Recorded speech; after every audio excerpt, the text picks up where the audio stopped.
It was a cold day in December, 1787. There was a strong wind and a green sea. 3 men and a boy stood on the deck of the little ship, HMS Bounty. Behind them, on the land, were some hills and small white houses. The ship moved slowly out to sea. The boy, Peter Haywood, was 14 years old. He was a young officer, and he was happy and excited. "England looks very small, Mr. Christian," he said. Fletcher Christian smiled at him. Christian was a tall young man with black hair and a long, tired face.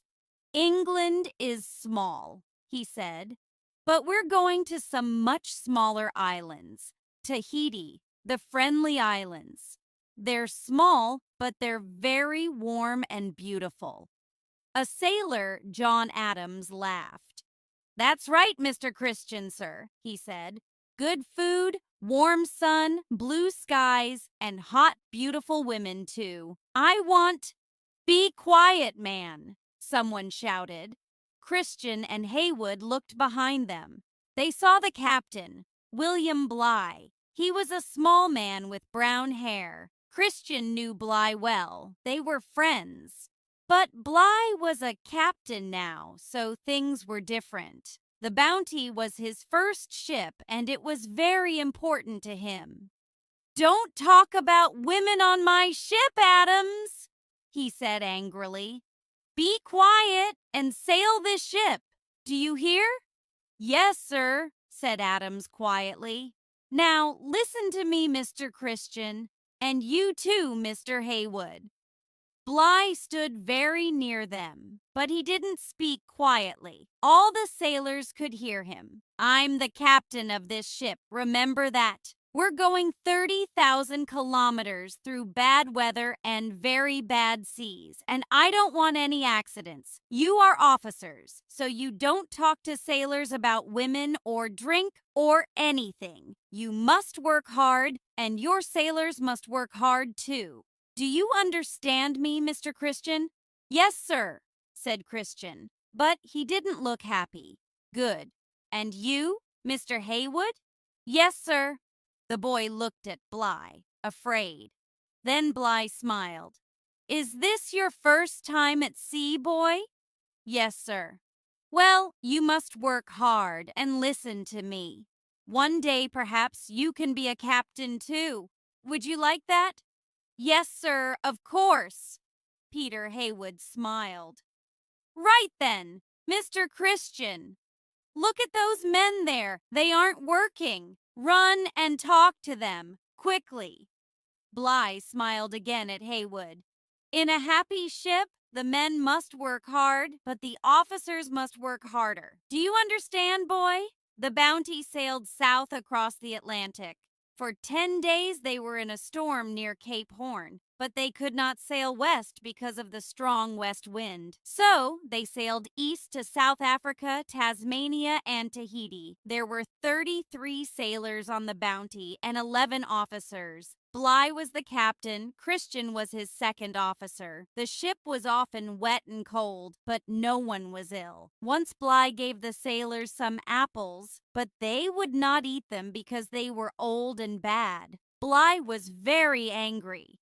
"Damn you men," he shouted. "Apples are good for you. You eat them, I say." On 26th October 1788, the Bounty arrived at Tahiti. The islanders came to the ship in big canoes with food. The king of Tahiti, O2, was friendly. Bligh went to O2's house and gave him things from the King of England. "Thank you, Captain," O2 said. "You are welcome here. I must give the King of England something, too. But he's a rich man. What would he like? Do you know?" Bligh smiled. It was an important question. "My king is very rich, O2, he said. "But we don't have any breadfruit trees in England. My king would like some for his people in Jamaica. Can I take some on my ship?" O2 laughed. "Of course." he said. "That's easy. Take lots of them. My people can help you." The Bounty stayed at Tahiti for 5 months, and by March there were 1,000 breadfruit trees on the ship. Tahitian children played on the ship, and in the evenings the sailors danced and sang with the women. One morning, some sailors and Tahitian women took a ship's boat to a different island. Bligh was very angry. When the sailors came back, he put chains on their legs. Then he shouted at his officers and men. "You men must stay away from these women," he said. "You must all listen to me and work hard for me and the king." Some officers kept pigs on the ship. Sometimes Bligh took the pigs from his officers. "I'm giving this food to the sailors," he said. "They need it, not you." April 4th was the Bounty's last day in Tahiti. The ship was full of food and people, Otoo and his family, all the sailors and their Tahitian friends. But nobody sang or danced. Everyone was quiet and sad.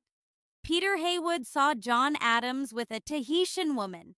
She cried, and he talked to her for the last time. Then she got into a canoe and went back to the island.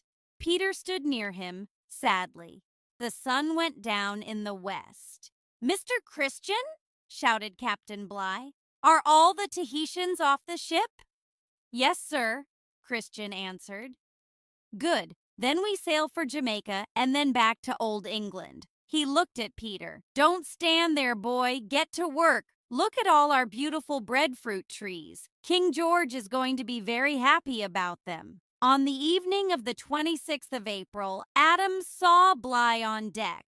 He looked angry and stopped near Fletcher Christian. "Mr. Christian," Bligh said, "where are my coconuts? I had 50 yesterday, and there are only 20 here now. Where are they? Do you know?" "No, sir," Christian said. "I don't know. I never saw them. I didn't take them, you know that." Captain Bligh looked at his tall young officer and said nothing. Bligh and Christian were once friends, Adams remembered, but not now. Bligh was often angry. Christian was always worried, afraid. Bligh said, "Mr. Christian, you took my coconuts. I know you did. You're my second officer, but all you officers take my things. God damn you all." At 4 o'clock that morning, Adams saw Christian again. It was a quiet night, and the ship moved slowly through the water. Christian had a piece of wood with him and a bag. His face was white in the moonlight. A young officer, George Stewart, talked to Christian. "What are you doing, Mr. Christian?" Stewart asked. "I'm in hell," Christian said. "Bligh doesn't like me, or any of his officers. I must leave the ship." "Leave? What are you talking about? How? I have some food in this bag and wood, and I can swim," Christian said. "We're not far from the island of Tafua. Perhaps I can swim there." "Swim to Tafua? Of course you can't, man. Do you want to die?" "It doesn't matter. I can't stay here with that man. I'm in hell, I tell you. Every day he shouts at me, and it takes a year to sail to England. I must leave the ship." "I understand," Stewart said. "Many of us are afraid of Bligh. We don't like him. But you must stay. You're our best officer. Listen to me, now." Bligh was in bed when the door opened. Christian came in with 3 sailors. It was still dark. Bligh opened his eyes. In the moonlight, he saw the gun in Christian's hand. "What?" Bligh sat up. "Get out, damn you! This is my—" "Hold him!"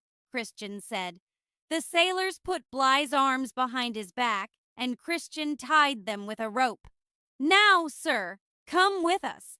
They took Bly out of his bed and up onto the deck. He wore a shirt, but no trousers or shoes. There were 10 or 12 men there with guns and small swords. Christian held Bly's hands with the rope, and Adam stood behind Bly with a gun. "What are you doing?" Bly said angrily. "Let me go at once.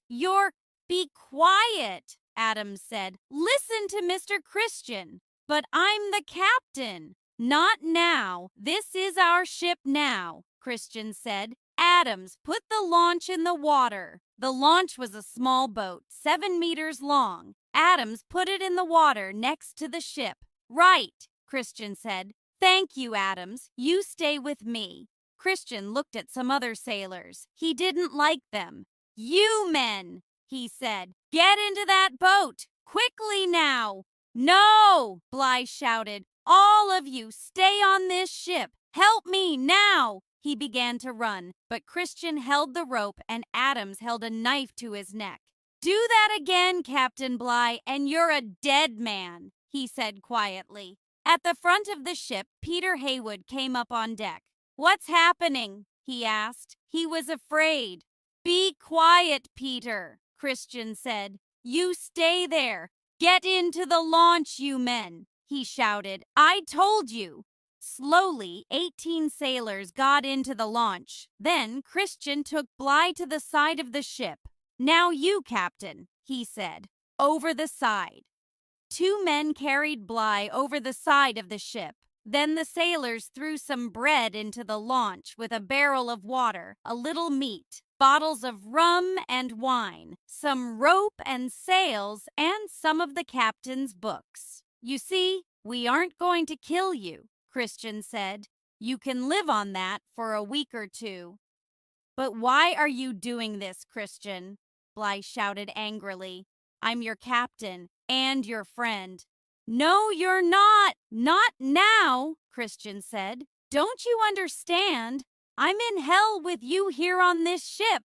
"You're going to be in hell all your life now, Christian, because of this," Bly said. Bly sat in the launch with 18 men. Christian and the sailors watched him from the back of the ship. Then they opened a bottle of rum and laughed.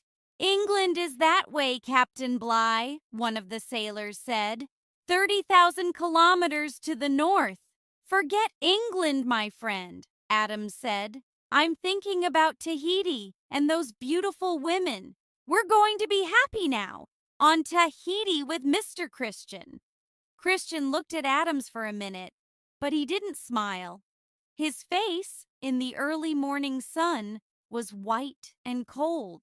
Then he looked at the launch, far away across the sea, with 19 men in it. "Tahiti, England, or the Bounty.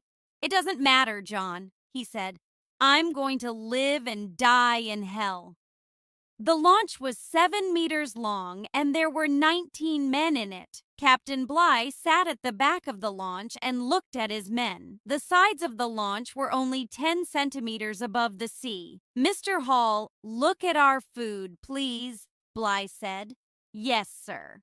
Bly looked away over the sea. The Bounty was very far away now, but there was a small island, Tafua, about 20 kilometers to the west. After some minutes, Mr. Hall, a young officer, said, "Sir, we have 150 kilos of bread, 2 kilos of meat, 6 bottles of rum, and 126 liters of water, sir." "Is that all?" Bly asked. Hall said, "We have a small sail and some coats, sir." "That's all." "Thank you, Mr. Hall," Bly said. "It's not much, but we're going to Tafua, so perhaps we can find some more food and water there." Bly was afraid, but he didn't want them to see that. The men were quiet. They didn't look angry. Next day, they landed at Tafua. They found breadfruit, bananas, and coconuts, but no water. A lot of islanders came down to the sea. "Where is your ship?" they asked. "It sank," Bly said. "All our friends are dead. We need food and water." The islanders laughed. It was not a friendly laugh.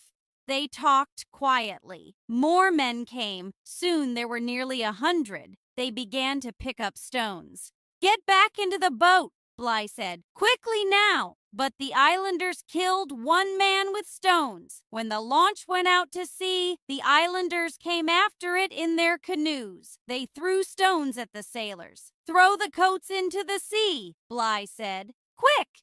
The islanders stopped and picked the coats out of the sea. Then the canoes went back to Tafua. "We can't land on any islands then," Bly said. "Not without a big ship and guns." He looked at his men. They were quiet and afraid. "We must be very careful with our food," he said. "Every man can have a small piece of bread and coconut today, and a cup of water. That's all. When it's cold, we can have some rum. But don't worry. Remember, I'm your captain. Listen to me, and we can stay alive." "Yes, sir." Then the youngest, a boy called Robert Tinkler, said, "I want to go home." Bly looked at him, and for a minute the boy was afraid because Bly was often angry. Then he saw a small, cold smile on Bly's face. "To England, Robert?" "Yes, sir." "Well, that's about 30,000 kilometers away. So, first, let's find Timor. That's much nearer. There are Dutch ships there. They can take us home." "Yes, sir." The boy looked happier. "How far is it to Timor, sir?" For a minute, Bly didn't answer. He looked away, over the cold green sea. The wind was stronger now, and the sky was dark. "Oh, not far," he said slowly. "Only about 7,000 kilometers." Next morning, the wind got stronger and stronger, and the launch went up and down over big green waves. Everyone was wet, and white water came into the launch. The sailors used the empty coconuts to throw the water back into the sea. At midday, they ate 5 small coconuts and drank some rum, and they ate some wet breadfruit in the evening. The wind and waves were strong all night, so no one could sleep. Next day, the bread was wet, but they didn't throw it away. In the afternoon, it rained, and they caught the water in cups and coconuts. But it rained all night, so everyone was cold and wet. The launch was small, so they could not all sleep. Most men sat up all night. On 8th May, it was sunny. The men took off their wet shirts and trousers. Bly gave them some rum, coconut milk, and 80 grams of bread.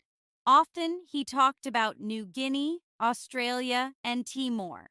There were storms for the next 2 weeks. Sometimes they saw the sun for an hour, but every day it rained. Big green waves threw white water into the launch. They were always wet, tired, and hungry. 3 times they saw islands, but they didn't go near them. They ate bad bread and old meat, but they had lots of rainwater to drink. When they were very wet, Bly gave his men some rum. No one could sleep for more than 1 or 2 hours, but every hour Bly held a long rope over the side. The rope had knots in it. The men watched carefully. The knots went behind the launch, and Bly looked at his watch. "We're going quickly today," Bly told them, and wrote in a little book. "We're going about 160 kilometers every day," he told his men. "But we can't always sail west because of the wind. So, I'm sorry, but today we can only have 40 grams of bread." "Bad bread, too," said one man, Purcell. "Yes, but it keeps us alive," Bly answered angrily. Then he laughed. "Look up there," he said. There was a bird on the front of the launch. Its small yellow eye looked at them. Carefully, 2 sailors opened their hands, very slowly. The bird didn't move. One man put his hand on it. The bird moved away. But at the same time, his friend caught the bird's feet and killed it. The sailors laughed and shouted. It was only a very small black and white bird, but it was food. Good food. I caught it, the first sailor said. No, you didn't, the other man said. I did. Be quiet, Bly said. Give it to me. He cut the bird with his knife and caught its red blood in a cup. The men drank the blood. Then Bly cut the bird into 18 pieces and put them in front of him. Right, he said. Friar, sit here with your back to the bird. Now I have one piece of the bird in my hand. He held up a piece of its leg. Tell me, Friar, who shall have this? Ledward, Friar said. All right. Bly gave the piece to Ledward and picked up a second piece. And who shall have this? Hall. All right. No one was angry because Friar couldn't see the pieces. Everyone watched. Bly picked up the bird's head and feet. Who shall have this? He asked. Bly, Friar answered. Everyone laughed, and Bly looked at the head and feet sadly. Oh, well, he said, I know it's good for me. Slowly, he began to eat them. That evening, they caught a bigger bird and ate that too. Next day, they caught one more. Everyone was happy. Why are all these birds here? The boy Robert asked. Bly smiled. Because we are near land, he said. On 28th May at midnight, they saw white water in front of them. The barrier reef, Bly said, a line of rocks underwater. We must be careful. Ships often sink here. Take down the sail and move slowly. We must find a way through. They sailed slowly near the white, angry water. Then, after 4 hours, they found a way through. Behind the barrier reef, the sea was blue and quiet. They sailed quietly to a small island. They could sleep on the island and walk about. They began to look stronger. But they were 2,000 kilometers from Timor, so they could not stay long. After 6 days, they went to sea again, west towards Timor. The sun was very hot, and 2 men were ill. Bly gave them some rum and the blood of birds. But they can't live much longer in a little boat like this, he thought. We're all tired and hungry. Someone is going to die soon. But it was not far now. Every hour, Bly held the rope over the side and wrote in his little book. He watched the sun and the sea and the sky. And then, on the 11th of June, Bly said, You cannot see it, but south of us, there's a big island called Timor. They laughed and smiled and sang. Next day, they saw the island, green trees and hills. 2 days later, they came to a town called Kaupang. There were some Dutch sailors by the sea. Bly and his men walked up to them. Who are you? A Dutch officer asked. You look hungry and ill. Where are you from?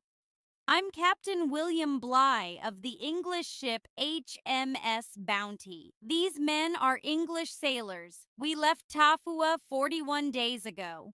Tafua? The Dutch officer asked. Where is that? It is a small island about 7,000 kilometers away. We came in that small launch. My God, 41 days. In that. The Dutchman looked at the launch, and for a minute he said nothing. Then he asked, Did many of you die? Bly smiled.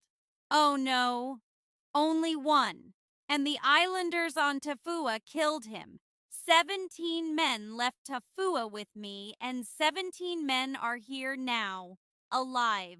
On 14th March 1790, Bly and his men arrived in England. When he told the story of the mutiny, English people were very angry. They sent Captain Edwards in the Pandora to Tahiti. On 23rd March, 1791, the Pandora arrived in Tahiti. Captain Edwards and his men looked carefully at the island. They could see a lot of trees and small houses, but no English ship.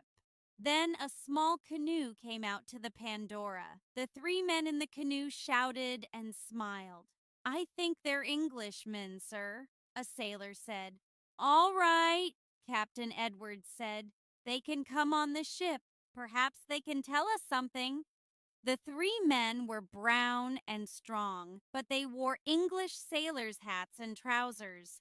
One of them, a boy, about 18 years old, smiled at Edwards.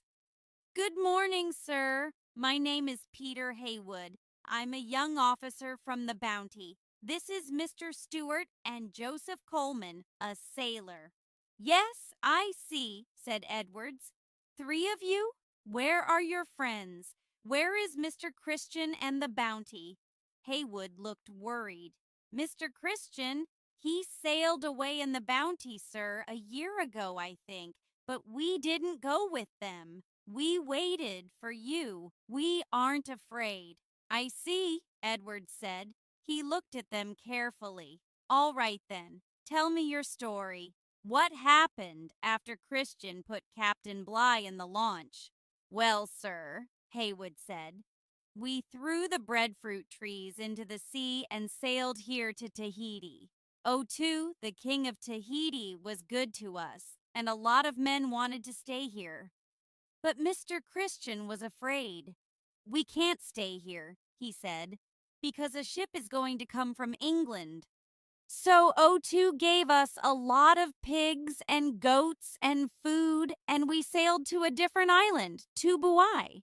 Some islanders from Tahiti came with us, 8 men, 9 women, and 7 boys. But the people of Tubuai didn't like us, and some of us didn't like Mr. Christian. So Mr. Christian sailed the Bounty back to Tahiti and left 16 of us here."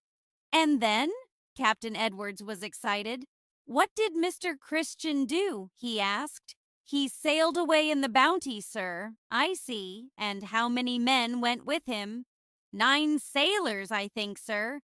But they took 7 Tahitian men and 12 women, too." "I see," Edwards said. He looked at them angrily. 16 men stayed on Tahiti, and 3 of you are here. So where are the other 13? Are they waiting for me, too, on the island?" Dot. Well, yes, sir. I mean, Dot." Peter Haywood stopped. He was worried and afraid. "They were here, but they aren't here now," said George Stewart quickly. He put his hand on Peter Haywood's arm. "They sailed away, too." "Oh, did they?" Captain Edwards asked. "When?" Haywood and Stewart both spoke at once. 4 days. 2 weeks. "Ago, sir," they said. Then they stopped. Edwards watched them. "I see," he said slowly. "First, you are in a mutiny, and now you tell me things that are not true." Sailor. "Yes, sir." One of the Pandora's sailors answered.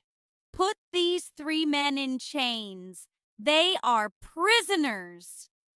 "But, sir," Peter Haywood said, "we didn't run away. We came to tell you our story, and Mr. Stewart has a wife." "A wife?" Captain Edwards laughed. "Is she at home in England?" "No, sir. Here," Mr. Stewart answered. "She's a Tahitian woman. Her name is Peggy, Mrs. Peggy Stewart. And we have a daughter."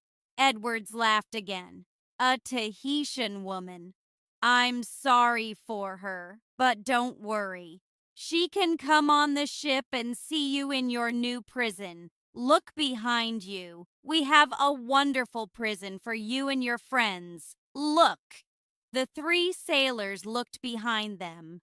On the deck of the Pandora was a wooden box about 2 meters high and 4 meters long. It had a small door, but no windows. The Pandora's sailors put the prisoners in the box, with chains on their arms and legs.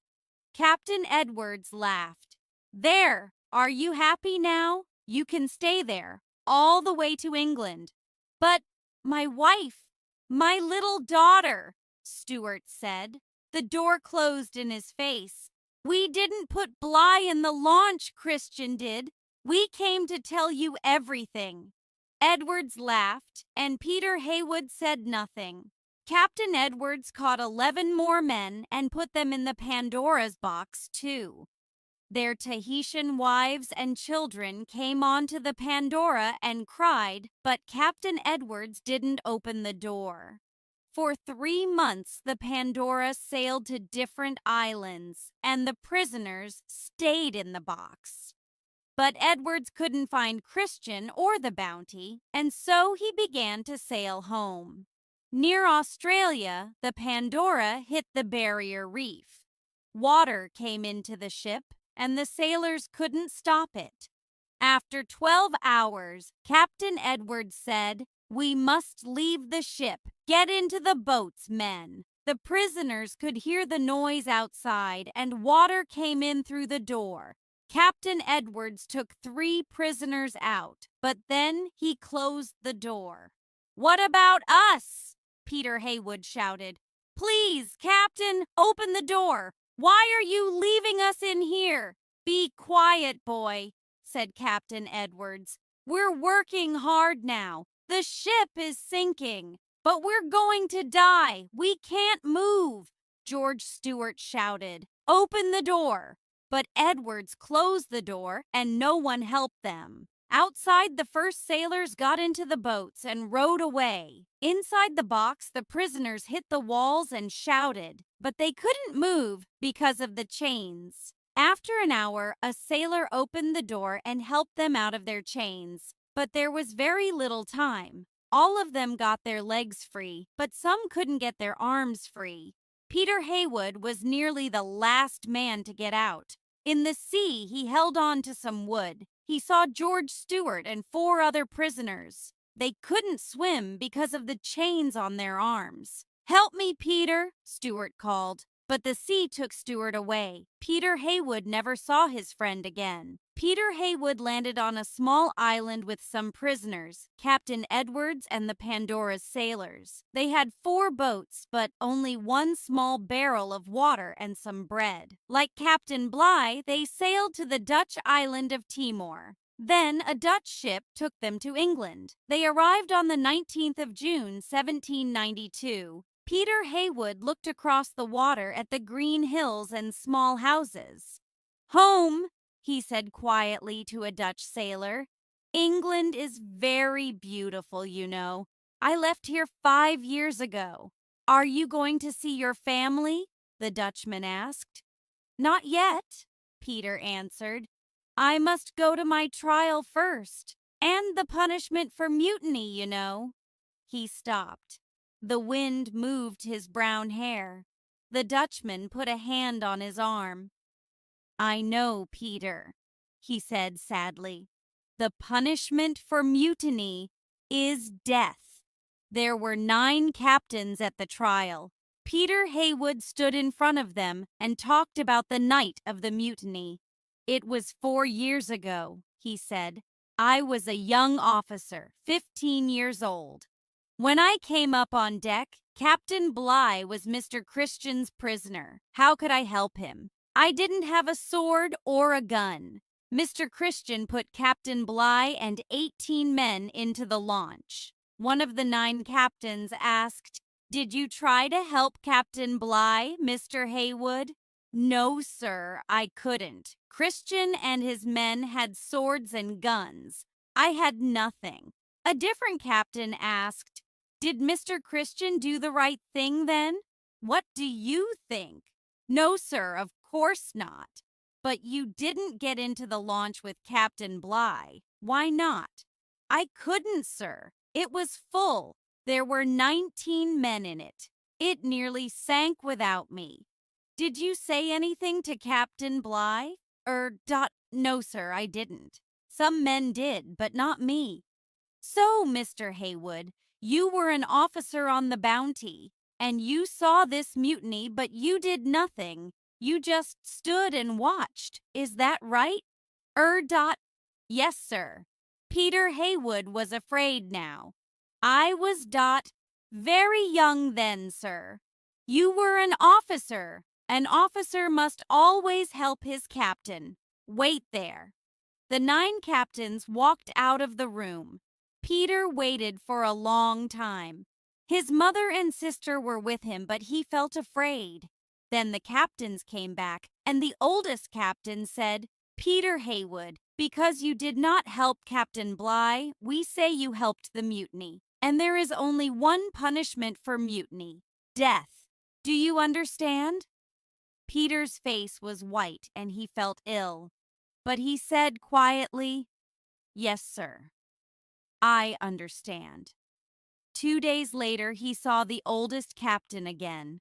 There was a small, cold smile on his face. Mr. Haywood, I have a letter from the king. The older sailors must die, but because you were a young boy on the Bounty, the king says you can live. You can go, Mr. Haywood. You are a free man. Oh, sir, thank you. Thank you very much. Peter Haywood lived for many years. 20 years later, he was a captain of a ship, like Captain Bligh. Captain Bligh went back to Tahiti and took some more breadfruit trees to Jamaica. After that, he sailed many more ships. He was an important man. He died in 1817. But what happened to the Bounty and Fletcher Christian? For years, no one knew.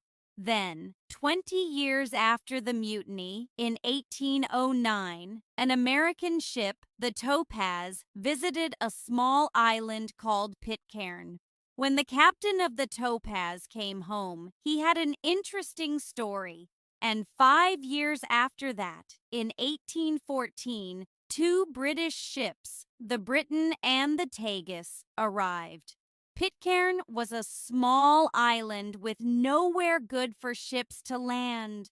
But a canoe came out through the white water to the British ships. The men from the canoe came on to the Briton and looked for the captain, Sir Thomas Staines. "Good afternoon," he said. "Who are you?" A tall young man answered, "I'm Thursday." "I'm sorry," Captain Staines said. "What did you say?" "My name is Thursday," answered the young man. "Thursday, October Christian. I live on this island. You are welcome here. Would you like to come to my village and eat with us? Mr. Adams would like to see you." "Well, thank you very much," said Captain Staines. "And Captain Pipon from the Tagus, can he come too?" "Of course," said Thursday. "He is welcome." The 2 captains got into the canoe, and Thursday and his friends took it through big green and white waves to the island. Near the beach was a small village. "How many people live here?" Captain Staines asked. "About 40, said Thursday. "Here is our king, John Adams." An old man with white hair came towards the 2 captains. He wore trousers and an English sailor's shirt. "Good afternoon," he said.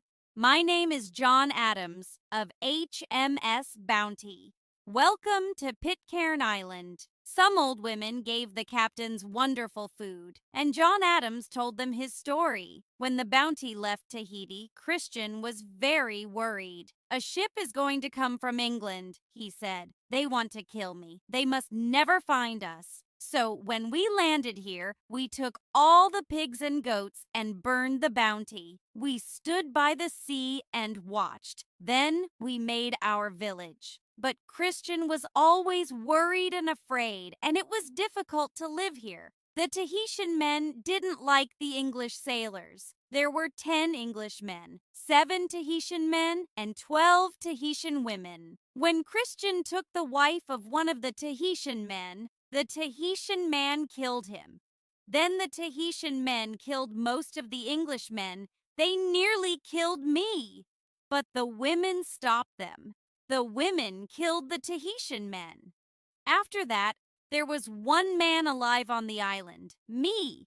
But there were 9 women and some small children. This young man, Thursday, is Fletcher Christian's son. Oh, I see, said Captain Staines. So, you were alone here with 9 wives.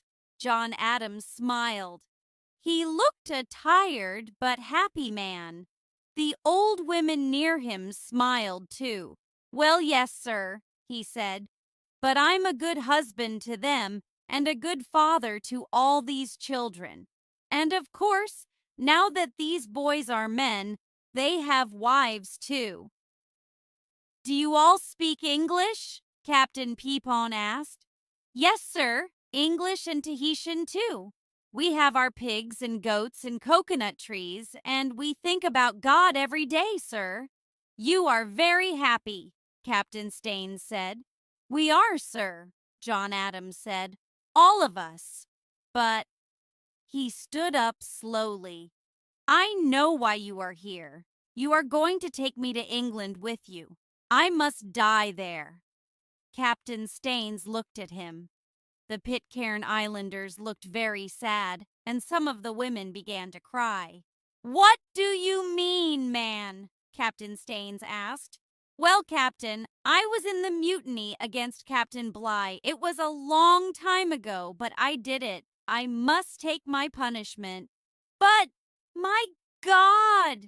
Captain Staines looked at Captain Peepon. Of course the man is right, he said. But we can't do this. You're an old man, Mr. Adams, and you are happy here. Your wives and children need you. It was 20 years ago, man. People in England don't talk about the Bounty today, and Fletcher Christian is dead. He is dead, but I'm not, John Adams said. I helped him, and I'm here now in front of you. And this is your home, Captain Staines said. You are an old man. You must die here, not in England. Sit down, Mr. Adams. Let's finish this wonderful food. All right, Captain, John Adams said. And thank you. He sat down, and the Pitcairn Islanders smiled. Tell me about Bligh, Captain Staines said. He's an important man now, you know, but most people like him. Why were you all angry with him? Adams thought for a minute. He looked up at the trees over his village and at the smiling faces of his wives and children. Bligh, he said. Well, he was a good sailor, of course. We were angry with him, but I can't remember why. It's a very long time ago. See you.